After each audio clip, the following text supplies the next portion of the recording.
1800년대, 지금으로부터 약 100여 년 전은 영국 런던에는 아주 유명한 세 분의 목사님이 동시대에 사역을 하고 있었습니다.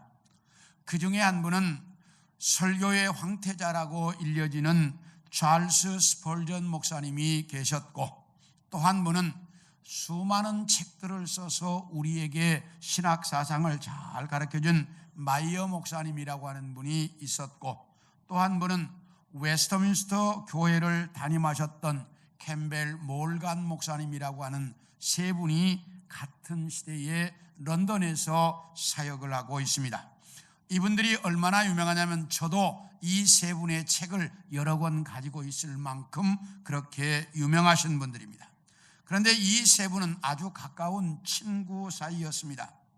그래서 서로 기도해주고 그러면서 사역을 하던 중인데, 어느 날 캠벨 몰간 목사님이 미국에 있는 한 교회로부터 초청을 받아서 미국에 있는 교회로 부임을 하게 되었습니다. 그러자 런던에 있는 마이어 목사님과 스펄전 목사님이 이제 몰간 목사님을 위해서 열심히 기도했습니다.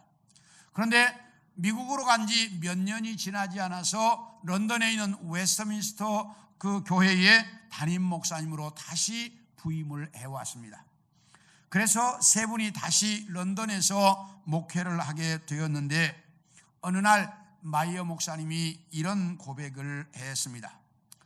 몰간 목사님이 미국 가서 목회할 때는 내가 그분을 위해서 열심히 기도했는데 런던에 와서 다시 함께 목회를 하게 되니까 기도가 안 된다, 이런 이 고백을 했습니다. 이 말이 무슨 말이냐면, 세탁소 하는 성도가 바로 옆에 있는 금은방 하는 성도를 위해서는 기도를 열심히 하는데, 길 건너편에서 똑같은 세탁소를 하는 성도를 위해서는 기도 안 한다는 거예요. 왜 그래요? 같은 직종이라 자기가 잘 돼야 되니까. 그래서 기도 못 한다는 말이죠. 이것처럼 이 목사도 역시 인간인지라 자기들 마음에 같은 지역에서 목회하는 사람들을 위해서는 질투와 시기가 있다는 말입니다. 어느 날부터인가 이 마이어 목사님 마음속에 다른 두 친구 목사에 대한 질투와 시기심이 일어나기 시작했습니다.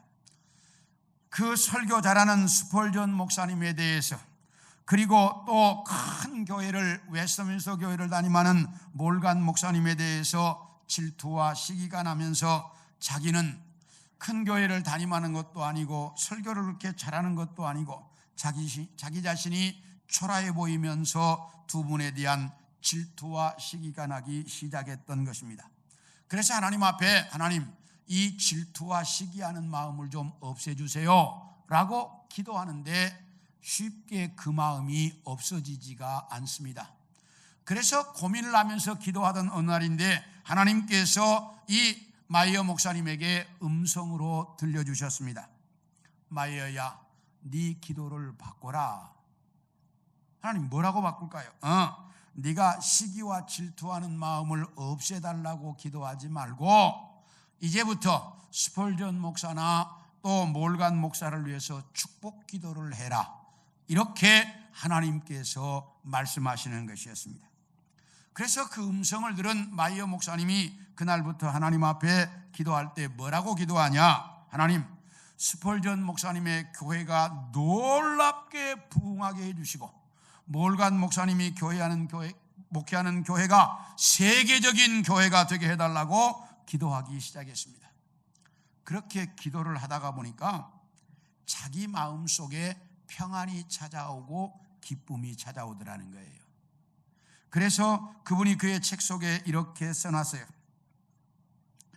내가 이제야 깨달았는데 우리 교회가 성장하는 것만 하나님의 일이 아니고 스펄전 목사님의 교회가 부흥하는 것도 하나님의 일이고 몰간 목사님의 교회가 부흥하는 것도 똑같이 하나님의 일이라는 것을 내가 이제야 깨달았다. 그렇게 마이어 목사님이 자기의 책 속에 기록해 놓은 것을 읽게 되었습니다. 이처럼 우리는 우리 안에 있는 시기와 질투, 미움과 다툼, 불평과 불만 등 하나님께서 싫어하는 모든 것들로부터 자유로울 수가 없습니다. 그런데 오늘 여러분들에게 읽어드린 이 본문에 보면 하나님께서는 너희는 이런 것들로부터 돌아서라 이렇게 말씀하고 있습니다. 그래서 오늘은 우리 믿음의 사람들에게 하나님께서는 어떤 것들로부터 돌아서라고 말씀하실까? 오늘은 이것에 대한 말씀을 여러분들과 함께 좀 나누려고 합니다. 자, 첫째 한번 따라하시죠. 말세가 되면 예수 믿는 사람들이 고통받을 때가 온다. 뭐 할 때가 온다? 고통받을 때가 온다. 1절을 보겠습니다. 시작. 너는 이것을 알라. 말세에 고통하는 때가 이르러. 여기 보면 믿음으로 사는 사람들아, 너희가 알아야 할 것이 있는데 말세가 되면 너희는 고통받게 될 것이다. 이렇게 말합니다. 그렇다면 믿음으로 사는 성도가 말세가 되면 왜 고통을 받아야 할까? 자, 우리 2절과 3절을 읽겠습니다. 시작. 사람들이 자기를 사랑하며 돈을 사랑하며 자랑하며 교만하며 비방하며 부모를 거역하며 감사하지 아니하며 거룩하지 아니하며 무정하며 원통함을 풀지 아니하며 모함하며 절제하지 못하며 사나우며 선한 것을 좋아하지 않는다. 요 2절과 3절, 4절 초반절까지를 정리하면 세 가지의 내용인데, 하나는 잘못된 사랑, 또 하나는 개인 이기주의, 또 하나는 인간성 상실, 요 세 가지로 요약을 할 수가 있습니다. 말세가 되면 이것들 때문에 잘못된 사랑과 개인 이기주의와 인간성 상실 때문에 너희 믿음의 사람들이 고통받게 될 것이다. 이렇게 말씀하고 있습니다. 이 세 가지 중에 잘못된 사랑에 대한 말씀은 두 번째 대지에서 말씀을 드릴 테니까 이제 좀 뒤로 미루고, 개인 이기주의와 인간성 상실에 대한 말씀을 같이 좀 나누려고 합니다. 시대가 발전하면서 가장 두드러지게 나타나는 현상 중에 하나가 개인 이기주의 현상입니다. 다른 사람이야 어찌되든지 전혀 상관하지 않습니다. 자기만 잘 먹고 잘 살고 자기만 평안하고 자기만 좋으면 그만입니다. 교회도 마찬가지입니다. 다른 교회야 어찌되든지 상관없습니다. 우리 교회만 평안하고 우리 교회만 잘 되면 그만입니다. 그래서 개교의 중심주의가 완전히 지금 뚜렷하게 나타나고 있는 게 한국교회의 모습입니다. 대표적으로 한국교회의 큰 교회, 어떤 교회는 그 교회 문제가 대한민국 전체를 시끄럽게 하고 있고 그 교회 때문에 한국교회에 전도문이 막혀가고 있는데 우리 교회는 아무 문제 없다는 것입니다. 우리 교회는 평안하다는 거예요. 문제 없다는 거예요. 그리고 옆에 있는 교회가 잘못되어서 그 교회의 성도들이 우리 교회로 오면 그것이 좋아서 그 교회가 잘못되는 것을 은근히 좋아하는 것. 이게 한국교회의 실상이라는 거예요. 잘못되는 교회를 도와주려고 하지 않습니다. 목사가 그 교회를 도와주자고 하면 성도들이, 목사님 왜 도와줍니까? 왜 시간 들이고 돈 들여서 도와줍니까? 그냥 가만히 있으면 우리 교회가 부흥하는데. 이렇게 성도들이 반대하는 교회가 있는가 하면, 성도들이 도와주자 그러면 목사가 은근히 발뺌을 합니다. 왜? 그 교회가 문제 있으면 우리 교회가 성장하니까. 이렇게 이제 각자 개개의 교회 개인주의 현상, 이 자기 교회만이 잘 되면 그만이라고 하는 이런 개인 이기주의가 빠져 있는 게 한국 교회의 실상이요, 한국 성도들의 실상이라는 거예요. 우리 함께 누가복음 12장 19절을 보겠습니다. 시작. 또 내가 내 영혼에게 이르되 영혼아 여러 해 쓸 물건을 많이 쌓아두었으니 평안히 쉬고 먹고 마시고 즐거워하자 하리라. 여러분들이 잘 아는 내용이에요. 어떤 부자가 농사를 지었는데 그 해에 얼마나 대풍이 들었는지 추수하고 보니까 자기 집 창고에는 도저히 감당이 안 되는 거예요. 그러니까 창고를 어마어마하게 크게 짓고 다 곡식을 가득 쌓아놓고 배를 두드리면서 내가 일평생 먹고 마실 것 다 준비했다. 그러니 이제부터 인생을 한번 즐겨보자 라고 큰 소리를 쳤더니 그날 밤에 하나님께서 이 어리석은 사람아, 내가 오늘 밤 네 영혼 불러가겠다. 그러면 네가 일평생 동안 먹고 마시겠다고 준비해 놓은 저것 누것이 되겠느냐? 라고 하나님께서 말씀하셨습니다. 우리는 늘 이런 생각을 합니다. 내가 축복받아서 잘 살면 하나님이 나에게 주신 축복이니까 나만을 위해서 내 가족만을 위해서 살아가려고 합니다. 그런데 똑바로 하십시오. 하나님께서 나에게 복을 주시고 은혜를 주실 때에는 내 주변에 있는 사람들을 돌아보고 그들을 섬기고 그들과 함께 나누며 살라고 주셨다라고 하는 사실입니다. 우리는 이걸 모릅니다. 나만 위해서 살면 그게 전부인 줄을 알아. 그런데 하나님께서 그렇게 말씀하지 않으셨어요. 나에게 주시는 축복을 너만 누리고 사는 것이 아니다. 그런데 시간이 가면 갈수록 한국은 개인 이기주의가 더 심각해져 가고 있습니다. 여러분은 혹시 이 개인 이기주의 현상이 만들어낸 유명한 두 단어를 알고 있는지 모르겠습니다. 먼저 님비라고 하는 단어인데요. 우리 방송실 좀 보여주세요. 자, 여기 보면 Not in my backyard. 이걸 요약해서 그 다음 보여주세요. 예, 거기 첫 자를 모아가지고 만든 단어가 님비라고 하는 말이에요. 요 님비라고 하는 단어는 무슨 말이냐? 우리 집 뒷마당에는 안 됩니다, 이 말이야. 우리 집 뒷마당에는 안 됩니다, 이런 뜻이야.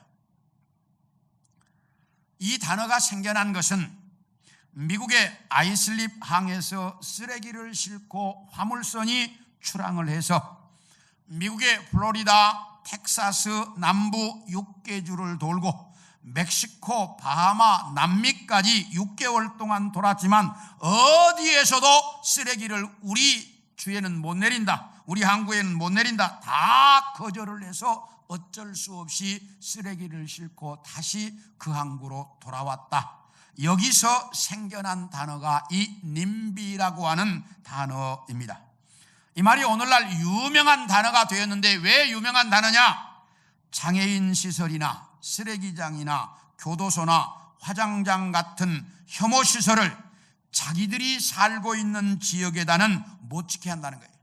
절대 안 된다고 반대한다는 거예요. 왜? 집값이 떨어지고 자녀들의 교육 환경이 나빠지고 자기들이 더 아름답고 쾌적한 환경에서 살려고 하는데 방해가 되기 때문에 안 된다는 거예요. 그런데 놀라운 것은 이건 인간이 살아가는데 꼭 있어야 한 시설이라는 거예요. 그래서 얼마나 사람들이 이기주의적이냐? 근래에 와서 가장 심각한 혐오 시설 중에 하나가 원자력 발전소입니다. 그래서 이걸 반대하니까 이제 이 원자력 연구소에서 대한민국 사람들을 상대로 설문조사를 했습니다. 원자력 발전소가 필요하냐? 그러니까 국민의 85.5%가 필요하다, 꼭 있어야 한다, 이렇게 대답을 했어요. 그래서 이 85.5%의 사람들이 그러면 당신이 살고 있는 지역에 이 원자력 발전소를 지어도 좋으냐? 그러니까 예 대답한 사람은 30%밖에 안 된다. 다 필요한데 내가 살고 있는 지역에는 안 된다는 거야. 그럼 어디다라는 거예요? 다른 사람이 알고 있는데 하라 말이야. 이게 님비 현상이야. 혐오시설이 내가 살고 있는 지역에는 안 된다는 거야. 왜? 인간이 살아가는데 꼭 필요한데 여기는 안 된다는 거야. 그게 오늘날 우리들의 모습이라는 거예요. 여기에 반대되는 단어 또 하나, 핀피라고 하는 단어가 또 하나 생겼습니다. 자, 한번 보여주세요. 여기 Please in my front yard, 이 말이 이제 그 다음 보여주세요. 거기 첫 단어를 따가서 핀피라고 하는 단어인데, 이 핀피라고 하는 말이 무슨 말이야? 제발 우리 집 앞마당에다가 지어주세요, 그 말이야. 제발 우리 집 앞마당에다가 지어주세요. 이 말이 무슨 말이냐면, 수익성이 있는 시설, 우리에게 유익한 시설은 우리 집 앞마당에다가 해달라는 거예요. 그래서 그런 것들만, 수익성이 있고 우리에게 이득이 되는 것만 우리에게 해달라는, 이렇게 사람들은 자기들에게 유익되는 일만 하려고 하는 집단 이기주의, 지역 이기주의, 개인 이기주의지덕, 말세가 가까워지면 가까워질수록 그런 현상이 심각하게 나타난다는 것입니다. 그래서 오늘날에는 마을이라는 개념 자체가 사라져가고 있고, 앞뒷집에 누가 사는지 모르는 것은 이미 오래되었고, 옆집에서 사람이 죽어 일주일씩 지나가도 이제 누가 죽었는지 살았는지조차 알 수 없고, 이제 가족이라고 하는 개념 자체도 흐려져서 기계, 핸드폰이나 컴퓨터가 친구고 동물이 가족이 되어가는 세상이 되어버렸습니다. 그래서 오늘 본문의 말세가 되면 자랑하며 교만하며 남을 비방하며 부모를 거역하고 감사할 줄 모르는 시대가 온다. 그런데 너희는 거기에서 돌아서라. 뭐 하라고요? 돌아서라는 거예요. 이런 개인 이기주의 현상에서 너희는 돌아서라, 이렇게 말씀하고 있다, 그 말이에요. 그런가 하면 인간성 상실의 시대가 온다는 거예요. 이 말은 사람이 인간미가 없어져 간다는 말입니다. 인간미가 없어지는 대표적인 현상이 폭력적으로 변해간다는 말입니다. 오늘 본문에 절제하지 못하며 사나우며 배신하며 조급해진다 라고 말합니다. 요즘 아이들이 하는 인터넷 게임을 한번 보십시오. 얼마나 폭력적인지 모릅니다. 그런데 제가 놀라운 것은 여학생들이 하는 게임도 똑같아요. 이걸 보면서 깜짝 놀랐어요. 제가 고등학교 다닐 때는 여고생들은 개미가 죽어 있는 것만 봐도 눈물을 흘린다 이랬어요. 제가 학교 다닐 때만 그랬어요. 여고생이면 개미가 죽어 있는 것만 봐도 눈물을 흘린다. 그게 여고생들이었어요. 그런데 요즘 그런 얘기하면 귀싸대기 맞는다니까. 여러분, 그게 말이 안 돼. 여학생들이 하는 게임도 얼마나 폭력적인지, 그러다가 보니까 때리고 부수고 찌르고 빼앗고 죽이는 것이 전혀 낯설지 않습니다. 아주 자연스럽습니다. 그러다가 보니까 잔인한 범죄가 세상을 놀랍게 합니다. 그래서 무서운 세상이 되어가고 있다는 거예요. 정말 놀라운 일입니다. 그리고 감정이 메말라가고 있다라고 말합니다. 오늘 본문에 무정하며 선한 것을 좋아하지 않는다라고 말씀합니다. 사람들이 얼마나 감정이 메말라가는가 마태복음 11장 16, 17절을 봅니다. 시작. 이 세대를 무엇으로 비유할까? 비유하건대 아이들이 장터에 앉아 제 동물을 불러 이르되 우리가 너희를 향하여 피리를 불어도 너희가 춤추지 않고 우리가 슬피 울어도 너희가 가슴을 치지 아니하였다 함과 같다. 예수님께서 이 세대 사람들을 비유로 표현하셨습니다. 사람들이 피리를 불어도 춤출 줄 모르고 슬피 울어도 가슴 칠 줄을 모른다. 다시 말하면 이 세대는 감정이 메말라가는 세대가 된다라고 말씀합니다. 사람은 슬플 때 울 줄도 알고 기쁠 때 웃을 줄도 알고 고통스러울 때 아파할 줄도 알고 화가 날 때 분노할 줄도 알아야 합니다. 그래야 정상적인 사람입니다. 그런데 이런 것을 전혀 느끼지 못한다면 기계이거나 로봇이거나 인간이 아닙니다. 인간은 이런 감정을 느낄 줄 알아야 정을 나누며 살고 사랑하며 살고 인생을 행복하고 아름답게 살아갈 수 있다는 것입니다. 그런데 말세가 되면 이런 인간성을 상실해버리기 때문에 아름답고 행복한 인생을 살아갈 수가 없게 된다라고 말합니다. 그래서 오늘 보면은 우리 믿음의 사람들에게 이렇게 말하고 있습니다. 성도들아, 너희는 개인 이기주의에서 돌아서라. 그리고 너희는 제발 인간성을 잃어버리지 말아라. 인간성을 상실하는 사람들에게서 돌아서라. 이렇게 말씀하고 있습니다. 사랑하는 성도 여러분, 혹시 내가 폭력적이 되어가는 것 여러분 잘 모르십니까? 제가 말씀하는 걸 드립니다. 감정이 메말라가고 있어서 눈물을 잃어버린 지가 언제인지 몰라서 내가 눈물 흘린 것이 언제인지 그때를 잃어버렸다면 여러분은 지금 감정이 메마르고 폭력적으로 변해가고 있다는 말입니다. 여러분들이 혹시 눈물을 잃어버렸다면 잃어버린 눈물을 되찾을 수 있기를 원합니다. 우리의 눈에 눈물이 흐를 줄 알아야 사람이 사람다워지는 것입니다. 기도하면서 많이 울던 얘기는 옛날이고 이제 하나님 앞에 엎드렸어도 눈물이 없어요. 우리가 그렇게 메말라가요. 그러니까 자꾸 폭력적이 되어가고 인간성을 상실해가는 거예요. 주님은 우리에게 말씀합니다. 너희가 이 개인 이기주의와 인간성을 잃어버린 데서 돌아서라.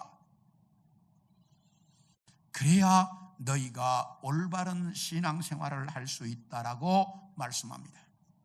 둘째로 따라합시다. 말세가 되면 하나님보다 더 사랑하고 싶은 것들이 많이 생겨난다. 뭐가요? 하나님보다 더 사랑하고 싶은 것들이 많이 생겨난다는 거예요. 우리 4절을 보겠습니다. 시작. 배신하며 조급하며 자만하며 쾌락을 사랑하기를 하나님 사랑하는 것보다 더하며. 여기 뭐라고 말하는 거니?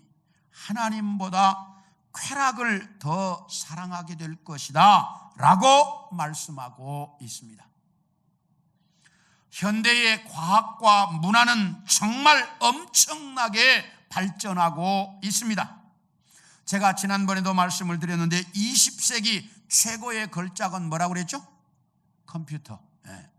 21세기 최고의 걸작은요? AI라고 말씀을 드렸습니다. 과거에는 상상도 할 수 없었던 스마트폰이라고 하는 것이 생겨났습니다. 여기 이제 다 스마트폰인데 생겨났어요. 이 안에 뉴스, 정보, 스포츠, 게임, 전화기, 카메라 다 들었습니다. 그래요, 안 그래요? 그래요. 이게 얼마나 좋으냐. 제가 과거에 설교 준비할 때는 대방에 앉아서 이 책 뽑아보고 저 책 뽑아봤어요. 근데 이제 책을 뽑아야 할 필요가 없어. 다 뭐만 앉아서 내 책상에 앉아서 이것만 들고 있으면 이 안에 다 들었어.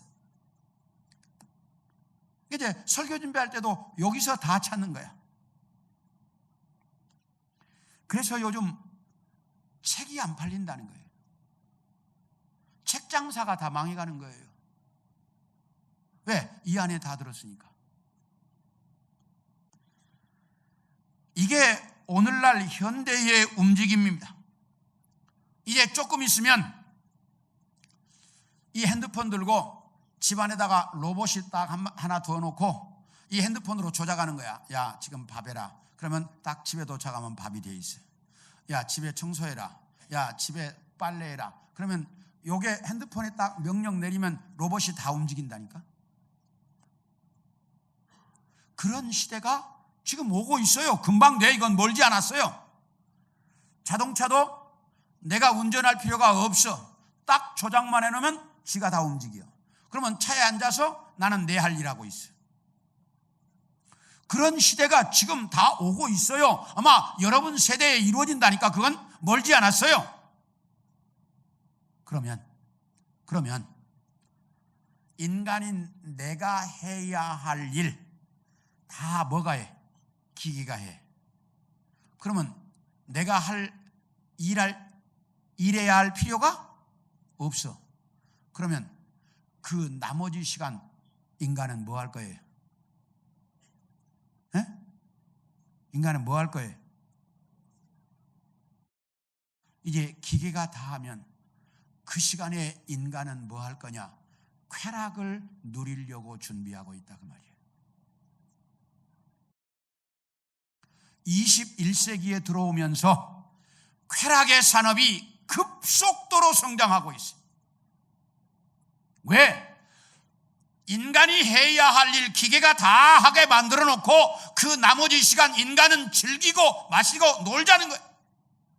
이게 인간이 지금 가고 있는 문화의 방향이에요.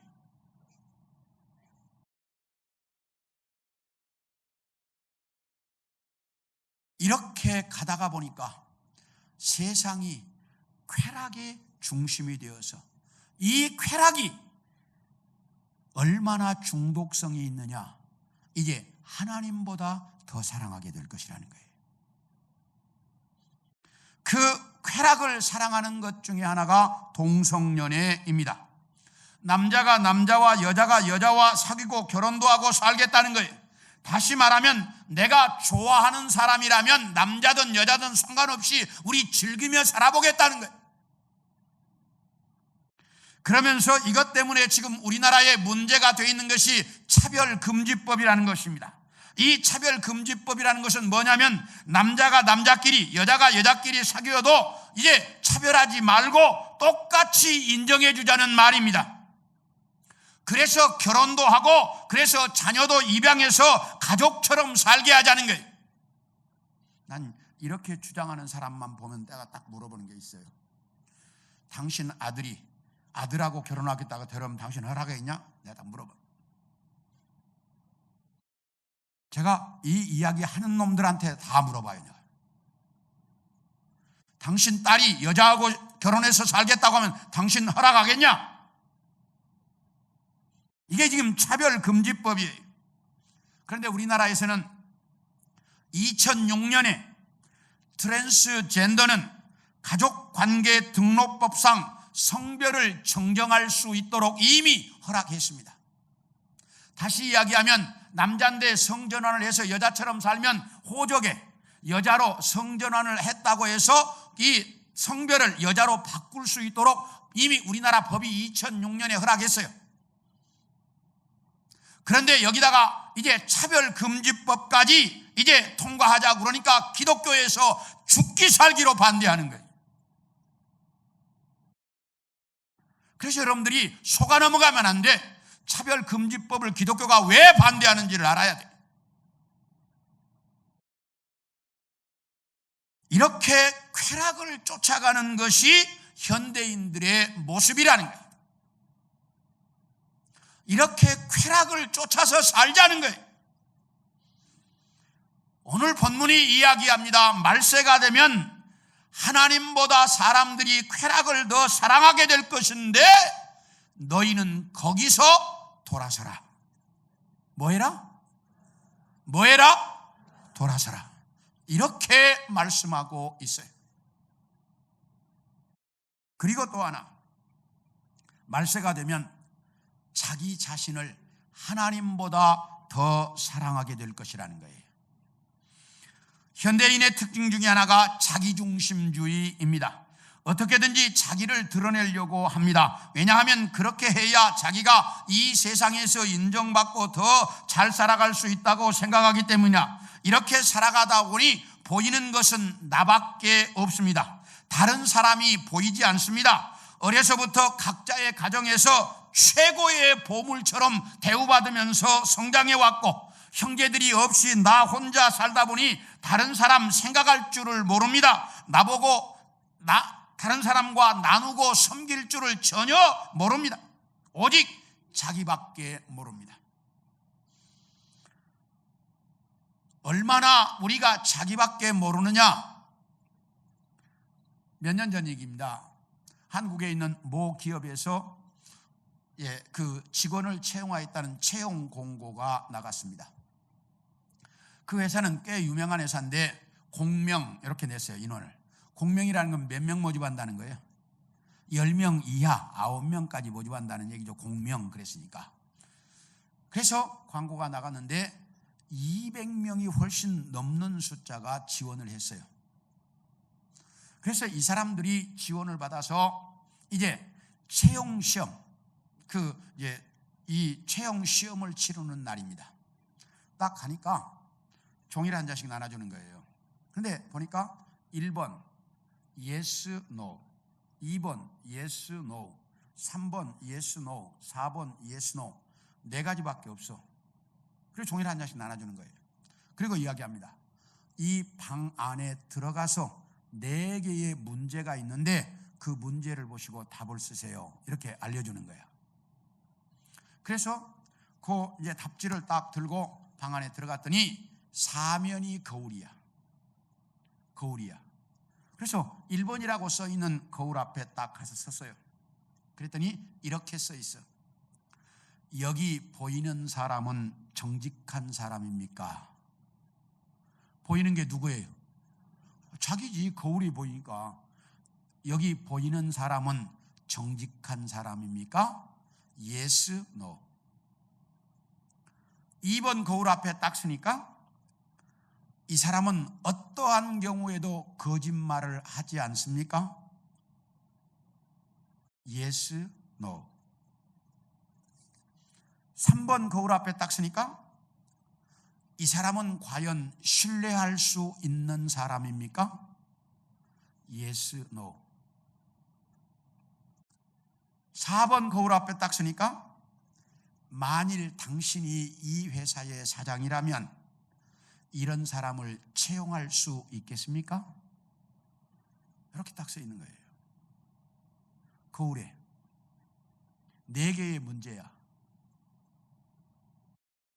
200명이 넘는 사람들이 이제 답을 쓰고 시험을 치르고 그날 바로 이제 합격자 발표를 했는데 한 사람 딱 합격했습니다 라고 발표를 했어요.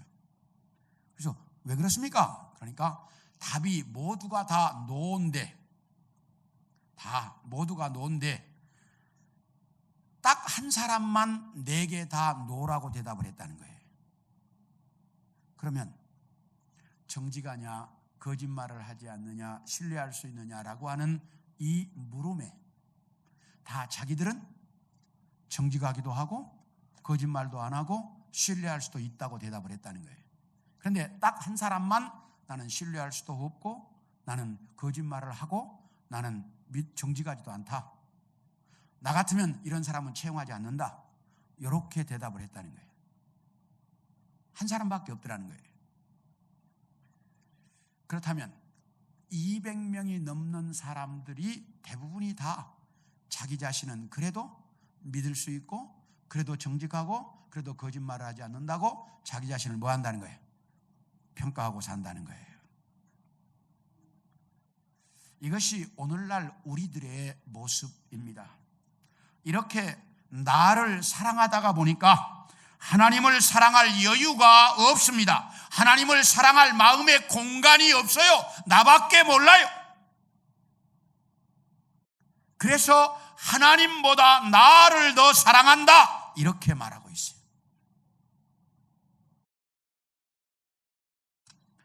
그리고 또 하나, 말세가 되면 하나님보다 돈을 더 사랑하게 된다.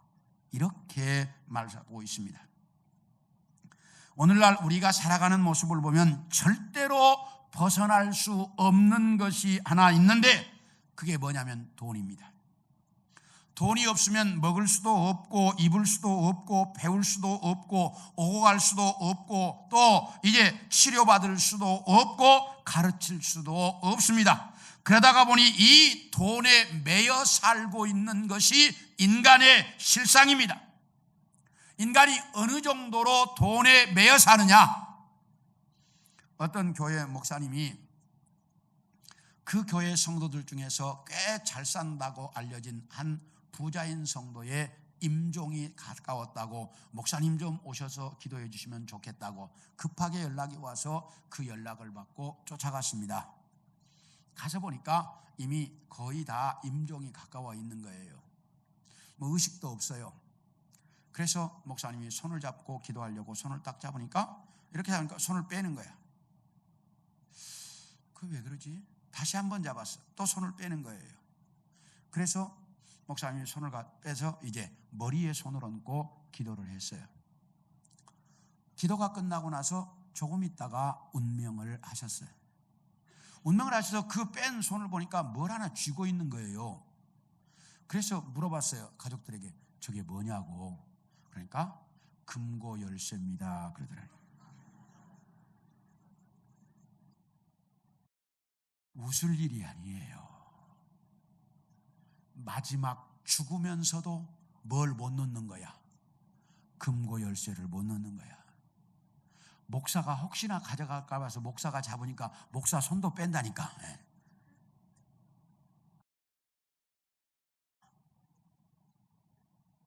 무의식 속에서도 그러는 거예요. 그렇게 돈에 매여 살고 있는 것이 인간의 모습이라는 거예요. 이렇게 인간이 돈을 사랑하다가 보니까 돈보다, 하나님보다는 돈을 더 사랑한다는 거예요. 그래서 말세가 되면 사람은 쾌락을 사랑하고 자기 자신을 사랑하고 그리고 돈을 사랑하는데 얼마나 사랑하느냐? 하나님보다 더 사랑해야 된다는 거예요. 오늘 성경이 이야기합니다.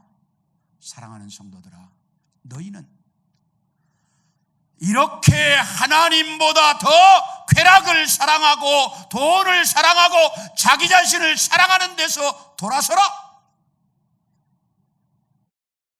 너희가 여기서 돌아서야 한다 라고 말씀하고 있어요. 마지막으로 따라합시다. 말세가 되면 경건은 모양만 남는다. 자, 우리 5절을 보겠습니다. 시작. 경건의 모양은 있으나 경건의 능력은 부인하니 이 같은 자들에게서 네가 돌아서라. 여기 경건은 모양만 남아있고 경건의 능력은 부인한다는 거예요. 그러면 경건의 모양이 뭐냐? 겉으로 보기에는 예수 믿는 것처럼 보인다는 거예요. 겉으로 보면 신앙생활 잘하는 것처럼 보인다는 거예요. 그런데 속으로 보면 경건의 능력은 부인한다. 이 말이 무슨 말이냐? 성령의 역사도 믿지 않고 또 내가 질병이 낫고 내가 이제 정말로 예수 믿고 회개하면 하나님의 역사와 기적이 나타난 것도 전혀 안 믿는다는 거예요. 이런 건 다 부인한다는 거예요. 이게 경건의 능력을 부인하는 것이다 라고 말합니다. 이걸 가리켜서 성경은 죽은 믿음이라고 말합니다. 말세가 되면 이런 죽은 믿음의 사람들이 많이 나타날 것이다 라고 말하는데 왜 그럴까? 그 이유가 뭘까? 세상은 합리주의, 이성주의가 발달할 대로 발달해서 학교에서나 세상에서나 모든 곳에서 이 합리주의, 이성주의가 인간을 딱 지배합니다. 그러다가 보니까 신앙도 합리적인 생각과 이성적인 판단에 의해서 이해가 되어지는 것만 믿는다는 거예요. 그 외에는 못 믿겠다는 거예요.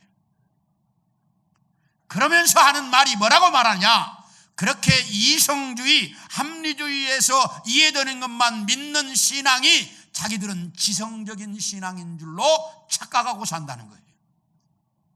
그래야 지성적인 신앙인이라고 말하고, 그래야 지성인 것처럼 그렇게 행동한다는 거예요. 그런데 착각하지 않기를 바랍니다. 신앙은 지성과 합리적인 생각으로 이해되지 않는 부분들이 더 많이 있습니다. 신앙은 지성과 합리주의로 이해 안 되는 것이 더 많아요. 이것들을 인정하고 내 생각과 내 주장들을 내려놓고 모든 것을 신앙의 관점으로 바라보고 생각할 줄 알아야 그것이 올바른 신앙이라는 거예요. 그래야 내 삶 속에서 경건의 능력이 나타난다는 거예요. 그 경건의 능력이 내 삶 속에서 나타나야 신앙이 맛이 있고 신앙생활하는 즐거움이 있고 왜 신앙으로 사는지를 알게 되는데, 이 경건의 능력을 인정하지 않으니까 이게 전혀 이해가 안 되는 거예요. 우리 요한복음 11장 39절을 한번 보겠습니다. 시작. 예수께서 이르시되 돌을 옮겨 놓으라 하시니 그 죽은 자의 누이 마르다가 이르되 주여 죽은 지가 나흘이 되었음에 벌써 냄새가 나나이다. 이게 무슨 말이냐면, 마리아와 마르다의 오라비 나사로가 죽었습니다. 그런데 죽은 지 4일이 지나서 예수님이 와가지고 무덤 문을 열어라 이러는 거예요. 그러니까 마르다가 선생님 이게 무슨 말입니까? 죽은 지 4일이 지나서 지금 냄새나서 안 됩니다. 그런데 이 마르다에게 예수님께서 이렇게 말씀하셨어요. 마르다야, 나는 부활이요 생명이니 나를 믿는 자는 죽어도 살겠고 살아서 나를 믿는 자는 영원히 죽지 않을 것이다. 네가 이것을 믿느냐? 그러니까 마르다가 예 믿습니다 라고 조금 전에 대답했어. 그런데 무덤문을 열라고 하니까 안 된다고 말하는 거야. 왜? 머리로는 믿겠다고 말했지만 그의 가슴은 믿지 못하는 신앙이었다 그 말이에요. 다시 말하면 경건의 모양은 있는데 경건의 능력이 없는 신앙이었다 이 말이에요. 그게 마르다의 모습이었는데 오늘날 말세가 되면 이런 신앙인들의 모습이 많이 나타날 것이라고 말합니다. 그러면서 주님께서 우리에게 경고합니다. 너희는 그 경건의 모양만 있는 신앙에서 돌아서라. 뭐 하라고요? 돌아서라고 말씀합니다. 사랑하는 성도 여러분, 개인 이기주의와 인간성 상실, 이 잘못된 현상에서 돌아설 수 있기를 원합니다. 하나님보다 더 사랑해야 할 것은 이 세상에 아무것도 없습니다. 하나님보다 더 사랑해야 할 것들로부터 돌아설 수 있기를 원합니다. 정말 여러분들이 경건의 모양만 있는 신앙생활에서 돌아설 수 있기를 원합니다. 그래서 올바른 신앙인, 하나님께 인정받는 신앙인으로 살아가는 우리 성도들 모두가 되어질 수 있기를 축원합니다.